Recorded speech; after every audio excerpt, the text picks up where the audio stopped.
Assalamualaikum warahmatullahi wabarakatuh.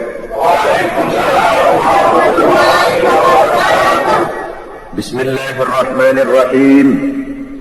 Alhamdulillahilladzi ja'ala al-'ida li'ibadihi al-mu'minin wa khatama bihi shahra as-siyam lil-mukhlisin wa ja'ala fi ta'atihi 'izza ad-dunya wal-akhirati lit-ta'i'in وفي معصيته ذل الدارين للعاصين والصلاة والسلام على أشرف الأنبياء والمرسلين وعلى آله وأصحابه المجاهدين الطاهرين أما بعد.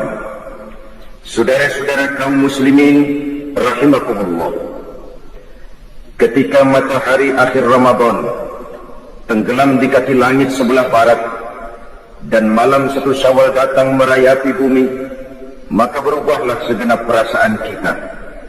Duka berganti suka, sedih lenyap datang gembira. Kita kumandangkan kegembiraan dan kebahagiaan ini melalui ucapan takbir dan tahmid yang menggema bersaut-sautan dari rumah yang satu ke rumah yang lain, dari masjid yang satu ke masjid yang lain, bahkan dari kampung yang satu ke kampung yang lain. Pertanda rasa syukur kita yang tiada terhingga kehadirat Allah yang Maha Esa dan Maha Kuasa. Selama Ramadan, sebulan penuh lamanya kita telah menempuh satu perjuangan yang sangat berat. Lebih berat daripada perjuangan mengangkat senjata menghancurkan musuh yang nyata. Lebih berat daripada perjuangan dengan hanya mengorbankan sebagian kecil dari harta yang kita miliki. Itulah perjuangan mengendalikan nafsu, menghadapi musuh yang tidak nampak oleh pandangan mata zahir, tetapi yang justru berada di dalam diri kita masing-masing. Kita kibarkan panji-panji kemenangan dan bendera kejayaan melalui ucapan takbir dan tahmid tadi, pertanda rasa syukur kita setelah sebulan berpuasa, melatih diri, membina takwa, mengharap ridho. Banyak di antara kita umat Islam terlalu berpegang kepada kulit luar saja di dalam merayakan Idul Fitri atau Lebaran ini. Kita ukur Lebaran itu dengan pakaian baru, baju baru, sepatu baru, dan sebagainya. Padahal kegembiraan paling utama di dalam merayakan Idul Fitri itu tidak lain oleh karena kegembiraan kembali kepada fitrah, bersih, suci, seperti bayi baru dilahirkan oleh ibunya. Tidak berdosa kepada Allah lantaran sudah dibersihkan oleh pelaksanaan ibadah kita sepanjang bulan Ramadan. Oleh karena itu, hakikat daripada merayakan Lebaran tidak hanya sekedar terletak pada pakaian dan baju yang serba baru, tapi lebih kepada jiwa yang baru, yang ditempa, digojlok dan dibina oleh pelaksanaan ibadah puasa sepanjang bulan Ramadan. Berhasilkah ibadah itu kita laksanakan? Akan banyak bergantung dan terlihat kepada tingkah laku kiprah kehidupan kita sesudah bulan Ramadan. Lalu apa yang kita lakukan di malam pertama Syawal ini setelah ditinggalkan oleh bulan Ramadan, memasuki hari raya Idul Fitri? Pertama, kewajiban mengeluarkan zakat fitrah. Yang wajib mudhayyaknya itu berlaku sejak terbenam matahari akhir Ramadan sampai sebelum orang kembali dari melakukan sholat Idul Fitri. Kita memahami bahwa salah satu fungsi puasa merupakan pendidikan untuk menanamkan kepekaan sosial yang pada gilirannya akan menumbuhkan kesetiakawanan sosial. Dengan ikut merasakan lapar dan haus, kita mengerti bagaimana tidak enaknya penderitaan orang-orang miskin, saudara-saudara kita yang mengalami kesulitan. Di situ tersentuhlah hati untuk hidup tidak hanya bagi kepentingan diri sendiri saja, tapi mau melihat, membantu, menolong mereka yang benar-benar memerlukan pertolongan. Adalah tidak mungkin melatih dan mendidik orang cinta kepada fakir miskin hanya sekedar lewat penataran, simposium, kongres, seminar, dibacakan makalah, dibicarakan tentang penderitaan dan kesulitan orang-orang miskin, tapi yang pidato orang kenyang semua, rasanya kepekaan sosial tidak lalu tumbuh karenanya. Islam dengan konsep puasanya seolah berkata, rasakanlah lapar haus, enak atau tidak. Kalau kau tahu lapar haus tidak enak, laparmu sebentar, hausmu sekejap. Jika maghrib datang, lapar itu hilang, haus itu lenyap. Bagaimana saudara-saudaramu muslimin yang terkapar di kolong-kolong jembatan, yatim piatu yang merintih kelaparan, tiap hari merasakan seperti itu tanpa tahu kapan hidup dan nasibnya akan berubah. Janda-janda tua punya anak banyak, hidup pun miskin, perlu uluran tangan, dan itu direalisir dengan kewajiban mengeluarkan zakat fitrah yang tujuannya diantaranya adalah untuk membersihkan jiwa kita. Setelah ditempa dan digojol oleh pelaksanaan ibadah Ramadan, masih dibersihkan lagi dengan pembayaran zakat fitrah. Kemudian setelah zakat kita tunaikan, memperbanyak takbir. Adapun isi daripada takbir yang kita agungkan, yang kita kumandangkan di malam takbir itu, di malam pertama 1 Syawal itu, di antara inti isinya adalah La ilaha illallah wa la na'budu illa iyyah mukhlishina lahuddina walau karihal kafirun. Tidak ada Tuhan selain Allah. La na'budu illa iyyah, kami tidak akan menyembah kecuali hanya kepada Allah. Mukhlisin, ibadah itu kami lakukan kepada Allah ikhlas semata-mata karena mengharap ridha Allah. Meminjam istilah Rabi'atul Adawiyah, ibadah tidak kita kerjakan karena mengharapkan surga dan tidak pula karena takut kepada neraka, tetapi semata-mata karena rasa cinta kepada Allah Subhanahu wa ta'ala. Itu tingkat keikhlasan yang diajarkan oleh Rabi'atul Adawiyah.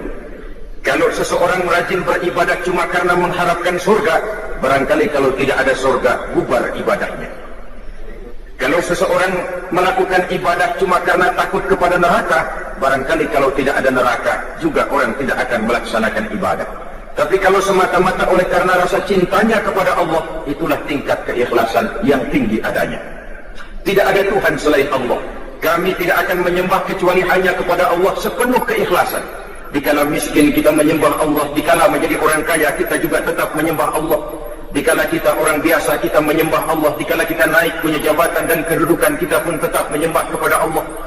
Bukankah sebagian besar kita menyembah Allah hanya dalam saat-saat kritis? Dikala kita merasa sedang perlu pegangan, objek seret, rezeki macet, muka pucat, pikiran empet. Dikala itu kita merasa perlu menyembah Allah. Tapi apabila diberikan pintu rezeki yang luas, maka dalam sekejap kita luntur. Dan ini pernah disindir Allah dalam Al-Quran. Wa iza massal insana ad-durru da'ana bi janbihi aw qa'idan aw qa'iba falamma kashafna anhu durrahu marra ka'an lam yad'una ila durrin massah. Apabila manusia ditimpa kesulitan, kata Allah, da'ana, mereka pun berdoa, memohon, meminta kepada kami. Doa itu mereka lakukan sambil duduk, berbaring, tidur, pendeknya dalam segala keadaan. Kalau datang kesulitan menimpa kita, seluruh posisi kita gunakan untuk membaca dan memanjatkan doa. Tetapi kata Allah, falamma kashafna anhu durrahu, manakala kesulitan yang menimpa mereka telah kami hilangkan, manakala awan hitam yang menaungi mereka telah kami singkirkan, marra ka'an lam yad'una ila durrin massahu, mereka pun berjalan dengan sombongnya, seolah-olah sebelumnya tidak pernah bermohon dan meminta kepada kami. Ini adalah buatan umum dari manusia. Hilang keikhlasannya, Allah dan agama menghadapi segala macam problem yang sulit terhadapnya. Dan apabila dia berada dalam satu kondisi yang baik, kebahagiaan menjadi miliknya, dia pun berjalan dengan sombongnya, seolah-olah sebelumnya tidak pernah bermohon kepada Allah. Maka takdir yang kita gunakan adalah kita untuk menyembah Allah dengan keikhlasan dalam segala keadaan.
Thank you.